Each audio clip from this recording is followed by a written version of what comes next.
شہباز عمر اقبال کا وہ شہین ہے جس نے منڈی بہاولدین سے ہنجراو پاس تک 1100 کلومیٹر کا سفر 23 دن میں پیدل طے کر کے پاکستان میں امن کا پرچم بلند کر دیا ہے۔ ان کے اندر یہ جذبہ کیوں کر پیدا ہوا ہے، سنیے ان کی زبانی۔ اردو پوائنٹ کی ویڈیوز دیکھنے کے لیے ہمارا چینل سبسکرائب کیجیے اور بیل کے آئیکن پر کلک کیجیے تاکہ آپ ہماری تمام آنے والی ویڈیوز سے باخبر رہ سکیں۔ شہباز صاحب، سب سے پہلے تو مجھے یہ بتائیں کہ مقصد کیا تھا اتنے لمبے سفر کا؟ 1100 کلومیٹر جو ہے وہ پیدل چل کے جانا، کیا مقصد تھا؟ سر اس کے پیچھے ایک چھوٹی سی کہانی ہے جو میں آپ کو بتانا چاہتا تھا۔ میرے والدین دنیا میں نہیں ہیں۔ جب میں اپنا میٹرک کا امتحان دینے لگا تھا تو اس وقت میرے پاس پیسے نہیں تھے، مجھے داخلہ فیس تارنے کے لیے میرے پاس پیسے نہیں تھے۔ تو اس وقت مجھے بہت پریشانی بنی جب داخلہ فیس تارنے کے لیے میرے دوست نے میری مدد کی۔ میں اس کے لیے بہت دعا گو ہوں کہ جس کی وجہ سے میں نے اپنا میٹرک کمپلیٹ کیا۔ تو اس وقت میرے دل میں یہ بات آئی کہ میں یار کوشش کرنی ہے کہ میں اپنے جیسا کوئی شہباز تیمور نے نہیں دیکھنا، میں نے ان لوگوں کی مدد کرنی ہے۔ میں باہر چلا گیا، باہر سے بھی میں نے خفیہ لوگوں کی مدد کرنی سٹارٹ کر دی، جتنا مجھ سے ہو سکتا تھا میں نے کرنے کی کوشش کی ہے۔ لیکن یہ ہے کہ ابھی جب یہ کووڈ کے حالات بنے ہیں، میں واپس آ گیا ہوں، حالات ٹائٹ ہونے لگ گئے، تو پھر یہ بات ہے، ظاہری بات ہے کہ اپنے مشن میں آگے بڑھنا تھا، تو میں نے یوٹیوب کا چینل بنا دیا ہے شہباز تیمور کے نام سے۔ اچھا شہباز صاحب، آپ نے جو یوٹیوب چینل بنایا اس کی جو ارننگ ہے وہ آپ نے وقف کی ہے غریب لوگوں کے لیے، یتیم بچوں کے لیے؟ جی، میں نے اس کی وقف کی ہے یتیم بچوں کے لیے انشاءاللہ تعالی رب میرے کے حکم سے۔ اور میں ذہن میں یہ پلان بنایا کہ اگر میں اسی طرح چلتا رہوں گا تو میں کس طرح اپنی منزل تک پہنچوں گا۔ میرے پیچھے بہت سے لوگ ہیں جو میری طرف دیکھ رہے ہیں، میں ایدی نہیں ہوں لیکن میں ایدی سے انسپائر ہوں، میں لوگوں کی مدد کرنا چاہتا ہوں۔ میں نے کوشش کی ہے، میں وہاں سے نکلا ہوں، میں نے سر پر پاکستان کا جھنڈا پہنا اور یہ شرٹ پہن لی ہے کہ میں چلوں گا اور ان بچوں کے لیے جن کے لیے میں کوشش کر رہا ہوں، ان کے لیے میں چائنا بارڈر تک پہنچوں گا اور میسج دوں گا پوری دنیا کو، اب آپ آئے ہیں، آپ میری آواز بنیں گے، میری آواز پوری پاکستان تک، پوری دنیا تک پھیلے گی۔ اور یہی میرا مقصد تھا۔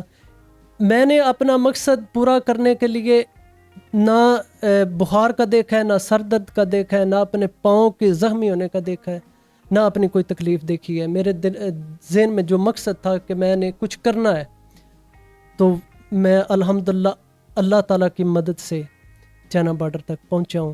اور یہ میں کہتا ہوں کہ میں ایک کمزور سا انسان ہوں، میرے سے دیکھ سکتے ہیں آپ، میں اللہ کی مدد کے بغیر یہ کچھ نہیں کر سکتا تھا۔ اور ظاہری بات ہے جو میرا مشن ہے پیچھے، وہ یہی سب سے بڑا مشن ہے۔ 1100 کلومیٹر کے سفر میں کیا کیا مشکلات آئیں؟ ہمارے ناظرین کو بتائیں کہ کیسے لوگ ملے راستے میں، پولیس نے کب روکا ہو، تنگ کیا ہو، یہ تھوڑا سا کھل کے بتائیں ہمارے ناظرین کو۔ سر سب سے پہلے تو یہ بات ہے کہ میں جب یہاں سے نکلا تھا تو میرے ذہن میں یہی تھا کہ پتہ نہیں لوگ کس طرح کے ملیں گے، آگے سے تکلیف آ سکتی ہے، پریشانی بن سکتی ہے، بیمار ہو سکتا ہوں۔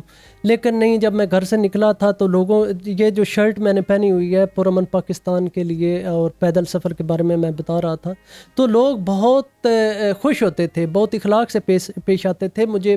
ایون کہ میں شاپ سے آگے سے گزرتا تھا تو پانی، چائے، کھانا وغیرہ مجھے بہت مطلب دینے کی کوشش کرتے تھے۔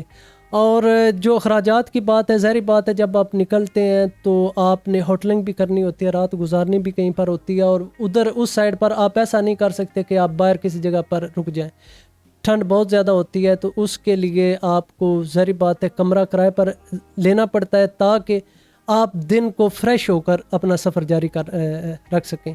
کمرہ میں کرائے پر لے لیتا تھا، صبح نماز پڑھی اور سفر پر نکل کھڑا ہو۔ تقریباً 40,000 میرے اخراجات آ چکے ہیں۔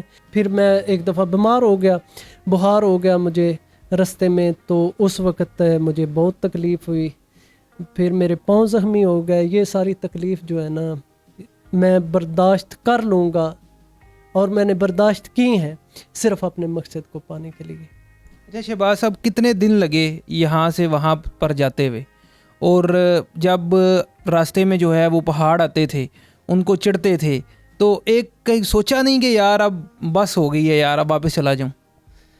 جی بالکل آپ سچ کہہ رہے ہیں کہ راستے میں بہت تکلیفیں آتی تھی، جہاں پر پہاڑ بالکل سیدھا اوپر چلا جاتا تھا، اور مجھے سانس کی پرابلم ہے، مجھے استھما بھی ہے، تو میرے لیے بہت مشکل ہوتا تھا جب میں نے چڑھائی چڑھنی ہوتی ہے۔ میں یوٹیوب پر جو لوگ میری ویڈیوز دیکھ رہے ہیں ان کو پتہ ہوگا کہ میں کس طرح پہاڑ پر چڑھتا ہوں اور مجھے کتنی تکلیف ہوتی ہے۔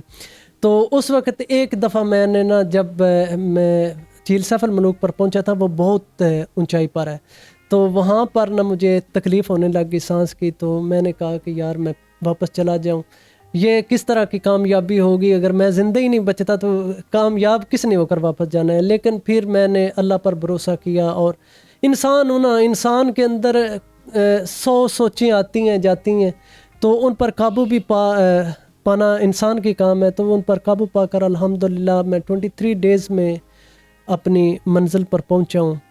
تو ساتھ میں نے میڈیسین بھی رکھی ہوئی تھی، وہ ساتھ میں استھما کے لیے وہ جو استعمال کرتے ہیں انہیلر، وہ بھی میرے پاس تھا۔ اور جب میں کھنجراب پاس پر پہنچا ہوں، وہاں پر بلندی بہت زیادہ ہے، تو وہاں پر آکسیجن کی کمی ہوتی ہے۔ بالکل ایسے ہی جی وہاں پر پہلے، اس سے پہلے چوکی پر میرا نا ایک جگہ پر سامان چیک کیا آرمی والوں نے کہ ہو سکتا ہے کہ آپ کے پاس کوئی ایسی ویسی چیز تو نہیں ہے۔ مجھے خوشی ہوتی تھی جس طرح اگر کوئی اس طرح مجھے چیک کرتا تھا، کیونکہ میرے پاکستان کا سیکورٹی کا معاملہ ہے۔ تو انہوں نے انہیلر دیکھا میرے بیگ میں، تو انہوں نے کہا یہ کیا ہے؟ میں نے کہا مجھے سانس کا مسئلہ ہے۔ انہوں نے کہا ہم تو آپ کو آگے جانے نہیں دیں گے، اوپر تو سانس بندے کی چلتی ہی نہیں ہے، تمہارے ساتھ کوئی مسئلہ پیش آ گیا تو ہم کیا کریں گے؟ میں نے ان سے کہا کہ مجھے آپ اللہ کے بھروسے پر جانے دیں تو کچھ نہیں ہوتا۔ انہوں نے کہا چلو ٹھیک ہے، انہوں نے مجھے جانا دیا۔ جب میں وہاں پر پہنچا تو باقاعدہ آرمی والوں نے، جہاں پر جو پاکستان سیکورٹی فورسز والے تھے، انہوں نے میرا اچھے طریقے سے استقبال کیا، مجھے اپنے گرم کمرے میں لے کر گئے، وہاں پر مجھے چائے وغیرہ پلائی، وہاں سے پھر وہ مجھے اپنی گاڑی پر واپس چھوڑ کر گئے، کیونکہ واپسی کا میرا سفر گاڑی پر تھا، تو اپنی گاڑی پر مجھے گلگت تک چھوڑ کر گئے۔ اس کے بعد جب میں اپنے گاؤں میں آیا ہوں، الحمدللہ میرے گاؤں والوں نے مجھ سے بہت محبت کی ہے، بہت محبت کی ہے۔ پورا گاؤں امڑ آیا تھا میرے استقبال کے لیے کہ ہمارا یہ ایک چھوٹا سا گاؤں ہے جہاں کی ایک ہی مسجد ہے، ایک ہی بیٹھنے کے لیے ہمارے پاس دارا ہے، ہمارا ایک ہی قبرستان ہے، اور الحمدللہ منڈی بہاولدین میں اس جیسا کوئی مثالی گاؤں نہیں ہے جہاں پر یہ تینوں چیزیں ایک ہی گاؤں میں موجود ہوں۔ تو سارے محبت کرنے والے آ گئے تھے، آپ دیکھیں گے کہ کس طرح محبت سے وہ مجھے ریسیو کر رہے ہیں۔ اوورال بہت اچھا آئیڈیا رہا ہے میرا۔